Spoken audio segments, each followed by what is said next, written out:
Herzlich willkommen auf Online Class Rwanda. Twongeye kubaha ikaze kuri Online Class Rwanda hamwe nanjye JB.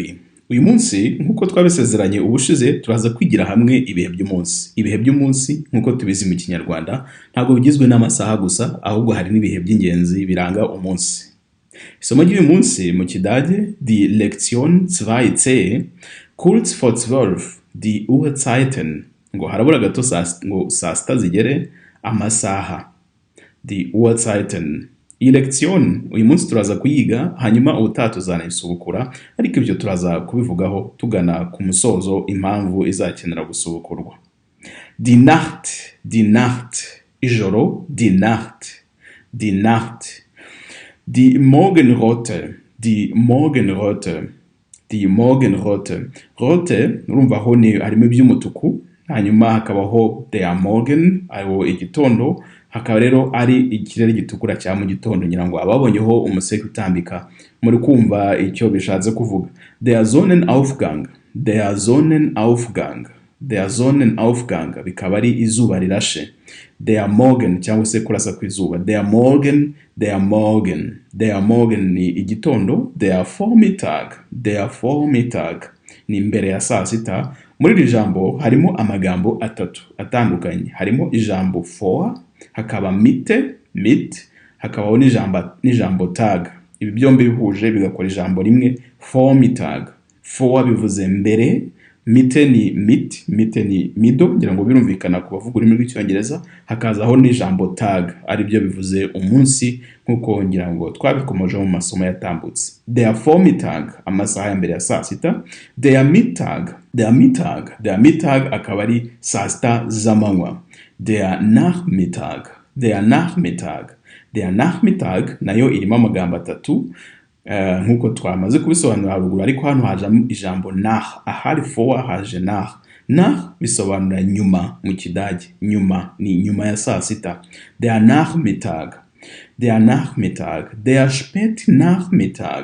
Spätnachmittag amasaha ashyira umugoroba harimo amagambo agera kuri atanu. Harimo ijambo spät, harimo ijambo nach, hakabamo ijambo mitte, hakabamo n'ijambo tag. Hanyuma der Spätnachmittag akaba ari amagambo ane ntabwo ari atanu. Amagambo ane harimo spät ivuga ngo bikererewe, nach nyuma, hakazaho na Mittag. Der Spätnachmittag. Hanyuma hagakurikiraho ijambo der Sonnenuntergang. Igihe gikurikiraho ni Sonnenuntergang. Nyuma y'uko hageze amasaha ashyira umugoroba izuba rirarenga. Izuba ryamara kurenga tukajya muri Abend. Der Abend ariwo umugoroba. Der Abend. Iyo Abend irangiye rero hakurikiraho ijoro nuko uruhererekane rw'ibihe rugakomeza. Twije mu masaha saa 12 za mu gitondo. Es ist 6 Uhr morgens. Aka kantu ka morgens kiyongeraho kugira ngo usobanure amasaha uri kuvuga. Niyo mpamvu natwe tuvuga saa 12 z'igitondo. Kuko umuntu ntazi niba uri kuvuga saa 12 za mu gitondo cyangwa za nimugoroba. Iyo uri gukominika rero uhana gahunda n'umuntu biba byiza wongera aka kantu ka morgens kugira ngo umumenyeshe neza isaha urimo kuvuga igice cy'umunsi iherereyemo. Saa moya z'igitondo. Es ist 7 morgens. Ni saa moya z'igitondo. Es ist 8 morgens. Ni saa 2 z'igitondo. Es ist 9 morgens. Ni saa 3 z'igitondo. Es ist 9 morgens. Es ist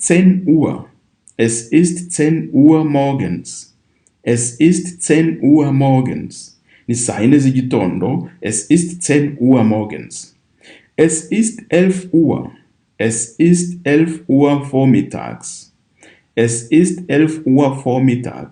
Urumva ni saa 5 z'amanywa harabura gatoya ni saa 5 mbere ya saa sita. Es ist 11 vormittags. Es ist 12 mittags. Urabona ko twageze hagati mu munsi. Es ist 12 mittags ni saa sita z'amanywa. Es ist 13 Uhr. Hano ushobora no kuvuga ngo es ist 1 Uhr mittags. Mu rurimi rw'Ikidage habamo uburyo bubiri bwo kuvuga amasaha. Ubukoreshwa cyane ni ubungubu bwo kugeza ku masaha 24, ariko kandi ushobora no kuvuga uburyo bw'amasaha 12, ariko ukamenyesha mugenzi wawe muri kuvugana aho isaha iherereye nk'uko twabibonye ku masaha ya mbere ya saa sita. Es ist 1 Uhr mittags. Es ist 14 Uhr. Es ist 14 Uhr. Es ist 14 Uhr. Oder es ist 2 Uhr mittags. Es ist 2 Uhr mittags. Ni saa 8 z'amanywa. Es ist 15 Uhr. Es ist 15 Uhr. Oder es ist 3 Uhr nachmittags. Oder es ist 3 Uhr nachmittags. Cyangwa se ni 3 Uhr nachmittags. Ni isaha ya gatatu nyuma ya saa sita. Ni saa 9 z'ikigoroba. Es ist 16 Uhr. Es ist 16 Uhr. Es ist 16 Uhr oder es ist 4 Uhr nachmittags. Kavuti cyangwa se ni isaha ya 4 nyuma ya saa sita z'amanywa zishyira ikigoroba. Es ist 17 Uhr. Es ist 17 Uhr.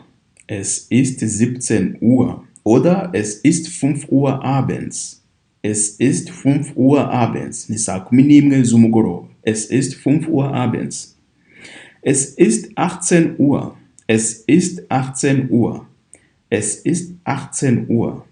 Oder es ist 6 Uhr abends. Ni saa 12 z'umugoroba cyangwa se ni saa ya 6 y'umugoroba. Es ist 6 Uhr abends. Es ist 19 Uhr. Es ist 19 Uhr.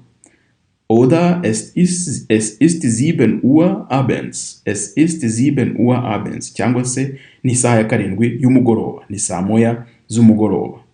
Es ist 20 Uhr. Es ist 20 Uhr. Oder es ist 8 Uhr abends. Ni saa 2 z'umugoroba. Es ist 8 Uhr abends. Es ist 21 Uhr. Es ist 21 Uhr. Oder es ist 9 Uhr abends. Es ist 9 Uhr abends. Ni saa 3 z'umugoroba. Umva ni isaha ya saa 9 uhereye saa 6 z'amanywa. Es ist 22 Uhr. Es ist 22 Uhr. Oder es ist 10 Uhr nachts. Impamvu hano twamaze kugera mu ijoro, akenshi no mu Rwanda turabizi nyuma saa 4 z'ijoro biba akenshi ari amasaha y'umutuzo. Ijoro riba ritangiye, akaba ari es ist 10 Uhr nachts. Oder es ist 22 Uhr. Nk'uko twakomeje kubivuga ni saa 4 z'ijoro. Es ist 23 Uhr. Es ist 23 Uhr. Oder es ist 11 Uhr nachts. Es ist 11 Uhr nachts. Kavuti ni saa 5 z'ijoro. Es ist 11 Uhr nachts. Es ist Mitternacht. Es ist Mitternacht. Kuvuga ngo ni saa 6 z'ijoro, igicuku cyageze. Es ist Mitternacht. Es ist 1 Uhr. Es ist 1 Uhr nachts. Es ist 1 Uhr nachts. Ni saa 7 z'ijoro. Kugira ngo ufashe mugenzi wawe nk'uko twabibonye, uvuze ya 1 Uhr gusa yagira ni ikigoroba, ni ya nijoro, ni ya sangahe. Urabona ko umumaro wo kongera aka kantu rero ngira ngo urimo kugenda usobanuka kugira ngo usobanurire mugenzi wawe isaha uri kuvuga muzahuriraho ni iyihe. N'urugero uramubwira uti wir treffen uns 1 Uhr nachts. Wenda se mufite akazi ka nijoro, mugomba gutangira saa 8 z'ijoro, mukavuga ati tuzahura 1 Uhr nachts. Es ist 2 Uhr. Es ist 2 Uhr nachts. Es ist 2 Uhr nachts. Ni saa 8 z'ijoro. Es ist 3 Uhr. Es ist 3 Uhr. Es ist 3 Uhr nachts. Ni saa 9 z'ijoro. Es ist 4 Uhr. Es ist 4 Uhr nachts. Es ist 4 Uhr nachts. Ni saa 10 z'ijoro. Es ist 5 Uhr. Es ist 5 Uhr nachts. Es ist 5 Uhr. Ni saa 11 z'ijoro. Es ist 5 Uhr nachts. Hanyuma tukagaruka kuri saa 12 nk'uko twatangiye umunsi. Es ist 6 Uhr. Es ist 6 Uhr. Es ist 6 Uhr morgens. Es ist 6 Uhr morgens. Igitondo cyagarutse. Nuko amasaha agakomeza agahererekanya, umunsi ugahereza undi, ibihe bigaha ibindi. Hanyuma reka turebere hamwe interuro y'umunsi. Turifuza ko mu bihe biri imbere mu masomo yacu tuzatugerageza kwiga ijambo buri munsi, tukagira interuro twigira hamwe kugira ngo urwego rwo kwiga ururimi narwo rugende ruzamuka, umuntu abe yabasha kugira amagambo avuga. Urugero ni saa sita z'ijoro kandi ugomba kwiga mbere y'uko ujya kuryama. Ushobora kuvuga uti es ist Mitternacht und ich muss noch lernen, bevor ich schlafen gehe. Es ist Mitternacht und ich muss noch lernen, bevor ich schlafen gehe. Ni mwijoro mu gicuku hagati kandi ngomba kwiga mbere yo kujya kuryama. Ejo ufite ikizami se, ufite indi gahunda, simbizi impamvu yagutera kwiga ziratandukanye, ushobora gukoresha iyi nteruro. Es ist Mitternacht und ich muss noch lernen, bevor ich schlafen gehe. Hano harimo amagambo mashyashya ngira ngo reka tuyavugeho kugira ngo abantu bayige. Harimo ijambo muss riva ku nshinga müssen. Müssen ni ukugomba. Lernen ni ukwiga. Lernen ni inshinga lernen ni ukwiga. Before ngira ngo kubavuga ururimi rw'icyongereza muri kumvamo ko harimo akantu ka mbere cyangwa se avant mu gifaransa. Ich schlafen gehe. Ich ni njyewe nkuko twaze amasuje imivugwa. Schlafen ni ukuryama, gusinzira. Schlafen, einschlafen ni ugusinzira. Schlafen ni ukuryama. Schlafen, gehen harimo inshinga kugenda. Es ist Mitternacht und ich muss noch lernen, bevor ich schlafen gehe. Ndizera yuko isomo ry'uyu munsi abashije kurisobanukirwa.